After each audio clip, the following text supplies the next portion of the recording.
ഒടുവിൽ ട്രംപ് സമ്മതിച്ചു, ഇന്ത്യ പാക് സംഘർഷം താൻ കാരണമല്ല നിർത്തലാക്കിയ, താൻ മീഡിയേഷൻ വഹിച്ചിട്ടില്ല എന്നുള്ളത്. ഇപ്പോൾ ട്രംപ് ഇത്തരത്തിലുള്ളൊരു പരാമർശം നടത്താനുള്ള കാരണം എന്താണ്? ഒറ്റ വാക്കിൽ അതിൻ്റെ കാരണം പ്രധാനമന്ത്രി നരേന്ദ്രമോദിയാണ്. അങ്ങനെ പറഞ്ഞാൽ ശരിയാവില്ല, വിശദീകരിച്ച് പറയേണ്ടതാണ്. ഇപ്പോൾ ഈ പാകിസ്ഥാൻ്റെ സൈനിക മേധാവി ഫീൽഡ് മാർഷൽ അസിം മുനീറിനെ ട്രംപ് ക്ഷണിച്ചു വരുത്തി ഒരു വിരുന്നൊക്കെ കൊടുത്തു. അമേരിക്കയിൽ തൻ്റെ വൈറ്റ് ഹൗസിൽ തൻ്റെ വസതിയിലേക്ക് വിളിച്ചു വരുത്തി ചർച്ച നടത്തി വിരുന്നൊക്കെ കൊടുത്തു. അപ്പോൾ ഇവിടെ നമ്മുടെ സോഷ്യൽ മീഡിയ ഉസ്താദുക്കൾ എല്ലാവരും കൂടി നരേന്ദ്രമോദിയെ കണക്കിന് ചീത്ത പറഞ്ഞു. കണ്ടില്ലേ മൈ ഫ്രണ്ട്, നിങ്ങളുടെ ശത്രുവിനെ വിളിച്ച് സദ്യ കൊടുത്തിരിക്കുകയാണ് എന്നൊക്കെ പറഞ്ഞ് വലിയ വേറെ ഒന്നുമല്ല. ഇറാനെ അടിക്കണമെങ്കിൽ പാകിസ്ഥാൻ്റെ മണ്ണ് അമേരിക്കയ്ക്ക് ഉപയോഗിക്കേണ്ടി വരും. കാരണം ഇറാനുമായിട്ട് അതിർത്തി പങ്കിടുന്ന, വലിയ തോതിൽ അതിർത്തി പങ്കിടുന്ന ഒരു രാജ്യമാണ് പാകിസ്ഥാൻ. അപ്പോൾ പ്രത്യേകിച്ചും ബലൂച്ച് പ്രവിശ്യയിൽ നിന്നുകൊണ്ട് വേണം ഇവരെ ആക്രമിക്കാൻ, ഇറാനെ. അപ്പോൾ അപ്പുറത്തുനിന്ന് ഇസ്രയേലും ഇവിടുന്ന് അമേരിക്കയും. മാത്രമല്ല അമേരിക്കൻ പടക്കപ്പലുകളെല്ലാം അങ്ങോട്ടേക്ക് കയറിക്കൊണ്ടിരിക്കുകയാണ്. ഇപ്പോൾ ഏഷ്യയുടെ തെക്ക് ഭാഗത്ത് തമ്പടിച്ചിരിക്കുന്ന അമേരിക്കൻ കപ്പലുകൾ വരെ ഇങ്ങോട്ടേക്ക് നീങ്ങുകയാണ്. പടക്കപ്പലുകൾ, വിമാനവാഹിനി കപ്പലുകളൊക്കെ ഈ ഇറാൻ പാകിസ്ഥാൻ സമുദ്രതീരത്തേക്ക് നീങ്ങിക്കൊണ്ടിരിക്കുകയാണ്, അല്ലെങ്കിൽ പശ്ചിമേഷ്യയിലേക്ക് നീങ്ങിക്കൊണ്ടിരിക്കുകയാണ്. ചില കപ്പലുകളൊക്കെ അവിടെ എത്തിയിട്ടുമുണ്ട്. അപ്പോൾ അമേരിക്കയെ സംബന്ധിച്ച് ഇനി അമേരിക്കയ്ക്ക് ഇറാനെ അടിക്കണമെങ്കിൽ പാകിസ്ഥാൻ്റെ സഹായം കൂടിയേ തീരുള്ളൂ. അത് ചർച്ച ചെയ്യാനാണ് അസിം മുനീറിനെ വിളിച്ചു വരുത്തിയത്. ഈ അസിം മുനീർ എല്ലാ കാലത്തും അമേരിക്കയുടെ അസിം മുനീർ മാത്രമല്ല, ഈ പാക് സൈന്യം ഒരു അമേരിക്കയുടെ ബി ടീമാണ് എന്ന് പറഞ്ഞാൽ തെറ്റില്ല. അമേരിക്ക അവിടെ ഇരുന്ന് CIA എന്ത് കീ കൊടുക്കുന്നോ അതനുസരിച്ച് ഇവിടെ പാകിസ്ഥാൻ്റെ സൈന്യം പ്രവർത്തിക്കും. ഇത് കാലങ്ങളായിട്ടുള്ള കാര്യമാണ്. അത് റഷ്യക്കെതിരെ ആണെങ്കിലും അഫ്ഗാൻ വിഷയത്തിലാണെങ്കിലും നാളെ ഇനി ചൈനയ്ക്കെതിരെ ആണെങ്കിൽ പോലും ഈ പാകിസ്ഥാൻ ഇന്ന് ചൈനയുടെ വലിയ സഹായങ്ങളൊക്കെ സ്വീകരിച്ചിരിക്കുകയാണ്. പക്ഷേ ഈ അമേരിക്കൻ ഇടപെടലുണ്ടായാൽ പാകിസ്ഥാന് മറ്റൊന്നും പിന്നെ ചിന്തിക്കേണ്ടതില്ല. അമേരിക്ക പറയുന്നത് പോലെ അവർ പ്രവർത്തിക്കും.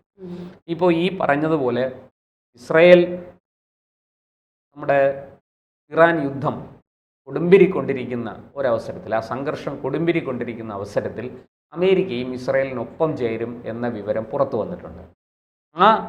അതിൻ്റെ അടിസ്ഥാനത്തിലാണ് ഈ പാകിസ്ഥാൻ്റെ സൈനിക മേധാവിയെ വിളിച്ചു വരുത്തി ട്രംപ് സദ്യ കൊടുത്തത്. അതിനുശേഷം അവിടെ മാധ്യമപ്രവർത്തകരോട് സംസാരിച്ചപ്പോഴാണ് ട്രംപ് ഇക്കാര്യം പറഞ്ഞത്. ഞാൻ ഇന്ത്യ പാക് സംഘർഷത്തിൽ ഞാൻ മധ്യസ്ഥത വഹിച്ചിട്ടില്ല.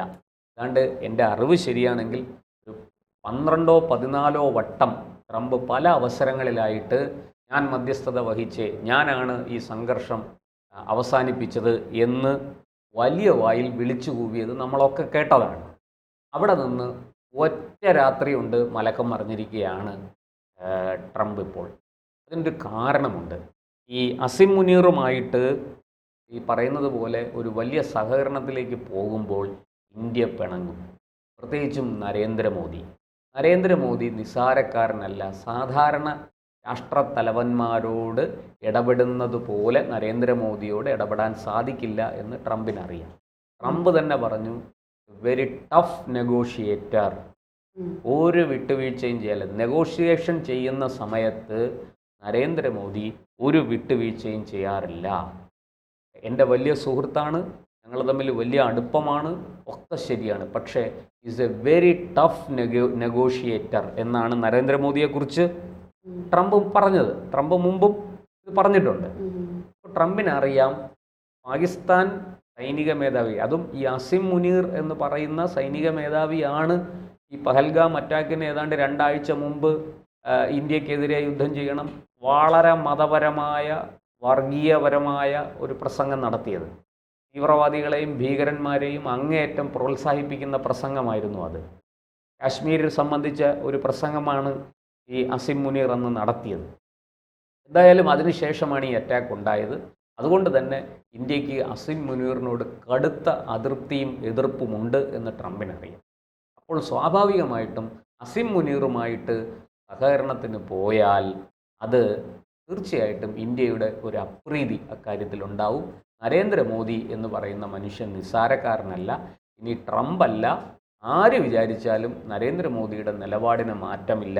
മോദി തിരിച്ചൊരു പണി കൊടുക്കും എന്ന് ട്രംപിനറിയാം. അതുകൊണ്ടാണ് ട്രംപ് ഇപ്പോൾ വൈകിയ വേളയിൽ ഈ സത്യം വിളിച്ചു പറഞ്ഞത്. ഞാനിതിനകത്തൊന്നും ഇടപെട്ടിട്ടില്ല എന്ന് പറയേണ്ടി വന്നത് അതുകൊണ്ടാണ്. കാരണം നരേന്ദ്രമോദിയെ പിണക്കാൻ ട്രംപിന് താല്പര്യമില്ല. ഇന്ത്യയെ പിണക്കാൻ, ഇന്ത്യയുടെ എതിർപ്പും പ്രതിഷേധവും വിളിച്ചു വരുത്താൻ ട്രംപിന് താല്പര്യമില്ല. ട്രംപ് അത് ഉദ്ദേശിക്കുന്നില്ല. അങ്ങനെ എതിർപ്പും പ്രതിഷേധവും ഉയർന്നാൽ അത് വലിയ നഷ്ടങ്ങൾക്ക് കാരണമാകും എന്ന് ട്രംപിന് നന്നായിട്ടറിയാം. ഇന്ത്യൻ വിപണിയുടെ വലിപ്പം ആണ് ട്രംപിനെ കൊണ്ട് ഇത് ചെയ്യിക്കുന്നത്. ഈ പറയുന്നത് പോലെ ഞാൻ മധ്യസ്ഥത വഹിച്ചിട്ടില്ല എന്ന സത്യം ഒടുവിൽ ട്രംപ് സമ്മതിക്കേണ്ടി വന്നത് അതുകൊണ്ടാണ്. ഇനി ഈ അസിം മുനീറിനെ വിളിച്ചത് എന്തിനാണ്? എന്തുകൊണ്ട് പാക് പ്രധാനമന്ത്രി ഷഹബാസ് ഷെറീഫിനെ വിളിച്ചില്ല? അങ്ങനൊരു ചോദ്യം കൂടി ഇവിടെ ഉയരുന്നുണ്ടല്ലോ. എന്തുകൊണ്ടാണ്? വളരെ കൃത്യമാണ്. അവിടെ പാകിസ്ഥാൻ്റെ രാഷ്ട്രീയ നേതൃത്വത്തിന്, സർക്കാരിന്, തിരഞ്ഞെടുക്കപ്പെട്ട ഭരണകൂടത്തിന് സൈന്യത്തിൻ്റെ മുകളിൽ യാതൊരു നിയന്ത്രണവുമില്ല. സൈന്യം അവരുടെ തോന്നിയതുപോലെയാണ് പ്രവർത്തിക്കുന്നത്. ആ സൈന്യത്തെയും അവിടുത്തെ ചാരസംഘടന ISIയെയും ഒക്കെ നിയന്ത്രിക്കാൻ പാക് സർക്കാരുകൾക്ക്, മാറി മാറി ഭരിച്ച പാക് സർക്കാരുകൾക്ക് സാധിച്ചിട്ടില്ല. എന്നു മാത്രമല്ല, നിരവധി പട്ടാള അട്ടിമറികൾക്ക് സാക്ഷ്യം വഹിച്ചൊരു രാഷ്ട്രമാണ് പാകിസ്ഥാൻ. ഇതൊക്കെ ട്രംപിന് നന്നായിട്ട് അറിയാം. ട്രംപിന് ചരിത്രം അറിയാം. അതുകൊണ്ട് തന്നെയാണ് ട്രംപ് ഷഹബാസ് ഷെറീഫിനെ വിളിക്കാതെ പകരം അസിം മുനീറിനെ വിളിച്ചത്. അസിം മുനീറുമായിട്ട് ചർച്ച ചെയ്ത് എന്നിട്ട് പറഞ്ഞതെന്താ? ഇന്ത്യയുമായിട്ട് സംഘർഷത്തിന് പോകാതെ സംഭവം രമ്യമായിട്ട് പരിഹരിച്ചതിൽ നന്ദി പറയാനും അഭിനന്ദിക്കാനുമാണ് ഞാൻ വിളിച്ചു വരുത്തിയതെന്നാണ്. ഇത് അരിയാഹാരം കഴിക്കുന്ന എല്ലാവർക്കും മനസ്സിലാവും ഈ ട്രംപ് എന്തിനാണ് അസിം മുനീറിനെ പക്ഷെ വിളിച്ചത്. മറ്റൊരു കാര്യം കൂടെ അവിടെ കിടക്കുന്നുണ്ട്. ഇപ്പം ഇറാനെ ആക്രമിക്കാൻ വേണ്ടിയിട്ട് പാകിസ്ഥാൻ്റെ സഹായം തേടുമ്പോഴും പാകിസ്ഥാൻ ആവശ്യപ്പെടുകയാണ് കാശ്മീരി അധീന പ്രദേശങ്ങൾ ഉൾപ്പെടെയുള്ള തിരിച്ച് ഇന്ത്യക്ക് ഇട്ടുള്ള ഒരു പണി. കാരണം 9 കേന്ദ്രങ്ങളോളം നമ്മൾ അവിടെ നശിപ്പിച്ചിട്ടുണ്ട്. അപ്പോൾ തിരിച്ച് ഇന്ത്യക്കൊരു പണി വരാൻ സാധ്യതയില്ലേ? ഒരു സാധ്യതയുമില്ല. എന്താണ് കാര്യമെന്ന് ഞാൻ പറയാം. ഇതൊക്കെ ചെയ്യുമ്പോഴും അമേരിക്ക നേരിട്ട് ഈ വിഷയത്തിൽ ഇടപെടില്ല. ട്രംപ് ഇതിൻ്റെ കൂട്ടത്തിൽ പറഞ്ഞു, കാശ്മീർ ഒരു ഇന്ത്യയുടെ ആഭ്യന്തര പ്രശ്നമാണ്. ഒരു മധ്യസ്ഥത ഏതെങ്കിലും ഒരു രാഷ്ട്രം മധ്യസ്ഥത വഹിക്കാൻ തയ്യാറായി വന്നാൽ ഇന്ത്യ അതിനെ എതിർക്കും. ഇന്ത്യ ഒരിക്കലും അത് അനുവദിക്കില്ല. അതുകൊണ്ട് തന്നെ കാശ്മീർ വിഷയത്തിൽ ഞങ്ങൾ വേണമെങ്കിൽ മധ്യസ്ഥതയൊക്കെ വഹിക്കാം എന്ന് ട്രംപ് പലതവണ പറഞ്ഞു. പക്ഷേ ഇന്ത്യ വളരെ കൃത്യമായി മറുപടി കൊടുത്ത് അതും പറഞ്ഞു, ഒരുത്തനും ഇങ്ങോട്ട് വരണ്ട, ആ പണി അങ്ങ് കയ്യിൽ വെച്ചാൽ മതി, ഇങ്ങോട്ട് എടുക്കണ്ട എന്ന് കൃത്യമായിട്ട് പറഞ്ഞു കഴിഞ്ഞു. അത് ട്രംപിനും അറിയാം. ട്രംപ് തന്നെ പറഞ്ഞല്ലോ, കാശ്മീർ വിഷയത്തിൽ ഒരു മധ്യസ്ഥത മൂന്നാമതൊരാളെ ഇടപെടാൻ ഇന്ത്യ അനുവദിക്കില്ല. പിന്നെ ഞങ്ങൾക്ക് അവിടെ എന്ത് പ്രസക്തി? നമുക്ക് ട്രംപിനെ അങ്ങനെ വിശ്വസിക്കാനും അല്ല, പറ്റില്ല. ട്രംപ് ഡയറക്റ്റ് ആയിട്ടൊന്നും ചെയ്യില്ല. ട്രംപ് ഇൻഡയറക്റ്റ് ആയിട്ട് ചെയ്യും. അതിപ്പോ ഇൻഡയറക്റ്റ് ആയിട്ട് അമേരിക്ക ഇപ്പോൾ ഇസ്രായേലിനെ വെച്ചുകൊണ്ട് പലസ്തീനെയും ഇറാനെയും ആക്രമിക്കുന്നത് അമേരിക്ക തന്നെയാണ്. അതിൽ യാതൊരുവിധ സംശയവുമില്ല. അപ്പോൾ ഇസ്രായേലിന് ഇന്ത്യയോടുള്ളൊരു മമതയുണ്ട്, ഇന്ത്യക്ക് അതേപോലെ തന്നെ അമേരിക്കയോട് ഒരു ബന്ധമുണ്ട്. ഇസ്രായേലിൻ്റെ 2 ശത്രുക്കളാണ് പാകിസ്ഥാനും ഇറാനും എന്ന് ഇസ്രായേൽ പരസ്യമായി പറഞ്ഞിട്ടുണ്ട്. അപ്പോൾ ഇറാനും പാകിസ്ഥാനും അതുപോലെ ശത്രു രാജ്യമായിരിക്കുമ്പോൾ പാകിസ്ഥാനെ ഇത്തരത്തിലൊരു വിരുന്ന സൽക്കാരത്തിന് സ്വീകരിക്കുന്നത് ഇസ്രായേലിനും ഒരു ചെറിയ അല്ല, അത് ഇസ്രായേൽ തീർച്ചയായിട്ടും ഇറാൻ കഴിഞ്ഞാൽ അവരുടെ അടുത്ത ടാർഗറ്റ് പാകിസ്ഥാനാണ്. അക്കാര്യത്തിൽ സംശയമൊന്നുമില്ല. പറഞ്ഞോണം അല്ല, അമേരിക്ക നമ്മൾ മനസ്സിലാക്കേണ്ടത് എന്തുകൊണ്ട് ഇസ്രായേലിനെ അമേരിക്ക പിന്തുണയ്ക്കുന്നു? കാരണം ഈ ഇസ്രയേലുമായി ചേർന്ന് അമേരിക്ക ഇത് ചെയ്യേണ്ടി വരുന്നത് അമേരിക്കയുടെ ഗതികേടാണ്. ഇറാൻ്റെ കയ്യിൽ ആണവായുധമുണ്ട്. അത് നേരിട്ട് ചെന്ന് നശിപ്പിക്കാൻ അമേരിക്കയ്ക്ക് പെട്ടെന്ന് സാധിക്കില്ല. കാരണം അത് ഈ പറയുന്നത് പോലെ മിഡിൽ ഈസ്റ്റിലെ മറ്റ് അറബ് രാഷ്ട്രങ്ങളൊക്കെ ഒരു പക്ഷേ ശത്രുക്കളാകും. അതുകൊണ്ട് എന്താണ്, ഇസ്രയേൽ ആദ്യം ചെയ്യട്ടെ, ഞങ്ങൾ പുറകെ വരാം, അതാണ്. എന്നിട്ട് പറയാമല്ലോ, ഇസ്രയേലിനെതിരെ ഇസ്രയേൽ ഇറാനെ ആക്രമിച്ചപ്പോൾ ഇറാൻ ആണവായുധം ഉപയോഗിക്കാനുള്ള സാധ്യതയുണ്ട്, അതുകൊണ്ടാണ് ഞങ്ങൾ ഇടപെട്ടത്. ശരിക്കും നമ്മൾ ഇതിൽ നിന്നൊക്കെ ഒന്ന് വിലയിരുത്തുന്നത് അമേരിക്കയുടെ ആയുധങ്ങൾ മാത്രമാണ് ഇസ്രായേലും പാകിസ്ഥാനും ഒക്കെ. അല്ല, അമേരിക്കയുടെ ആയുധമാണ് ഇസ്രായേൽ എന്ന് പറയുന്നത് എത്രത്തോളം ശരിയാണ് എന്ന് എനിക്കറിയില്ല. പക്ഷേ പാകിസ്ഥാൻ തീർച്ചയായിട്ടും അമേരിക്കയുടെ ഒരു ചട്ടുകമാണ്, അതിനകത്ത് സംശയമൊന്നുമില്ല. ഇസ്രായേൽ അങ്ങനെയല്ല. ഇസ്രായേലിന് സ്വന്തമായി നിലപാടും കാര്യങ്ങളും ഉണ്ട്. നാളെ അത് അമേരിക്ക ഇസ്രായേലിനൊപ്പം ഉണ്ടെങ്കിലും ഇല്ലെങ്കിലും അതിലൊന്നും അവർ വെള്ളം ചേർക്കില്ല. അവർ അതിൽ ധൈര്യസമേതം മുന്നോട്ട് പോകും. ഇനി ആരൊക്കെ അവരോടൊപ്പം ഉണ്ടെങ്കിലും ഇല്ലെങ്കിലും അവർ കൃത്യമായിട്ട് അവരുടെ ലക്ഷ്യത്തിലേക്ക് അവർ നടന്നെടുക്കുക തന്നെ ചെയ്യും. അക്കാര്യത്തിൽ സംശയമില്ല. ഇന്ത്യയും അതുപോലൊരു നിലപാടാണ് എടുത്തിരിക്കുന്നത്. അമേരിക്ക സൗഹൃദമാണെങ്കിൽ സൗഹൃദം, അല്ല എതിർപ്പാണെങ്കിൽ എതിർപ്പ്. ഞങ്ങൾക്ക് ബുദ്ധിമുട്ടൊന്നുമില്ല. ഞങ്ങൾ എന്താണോ ഉദ്ദേശിച്ചിരിക്കുന്നത് അവിടേക്ക് ഞങ്ങൾ പോകും എന്ന് തന്നെയാണ്. അതിനകത്തൊന്നും ഇന്ത്യക്കും ഇസ്രായേലിനും ഒന്നും യാതൊരു സംശയവുമില്ല. അവർക്ക് ലക്ഷ്യത്തെക്കുറിച്ച് കൃത്യമായ ധാരണയുണ്ട് താനും. അതേസമയം ഈ അന്തം വിട്ട് നിൽക്കുകയാണ് പാകിസ്ഥാൻ. സാമ്പത്തിക പ്രതിസന്ധി, രാഷ്ട്രത്തിനകത്ത് തന്നെ അന്തഛിദ്രങ്ങൾ, പ്രത്യേക രാഷ്ട്രം വേണമെന്നാവശ്യപ്പെട്ട് ബലൂചിസ്ഥാൻ വലിയ പോരാട്ടത്തിലേക്ക് പോയിരിക്കുന്നു. അവിടെ ഭക്ഷണമില്ല, മരുന്നില്ല, വെള്ളമില്ല. വലിയ പ്രതിസന്ധിയിലാണ് പാകിസ്ഥാൻ. കടമാണെങ്കിലോ കൂടിക്കൂടി വരുന്നു, കുന്നുകൂടിയിരിക്കുകയാണ്.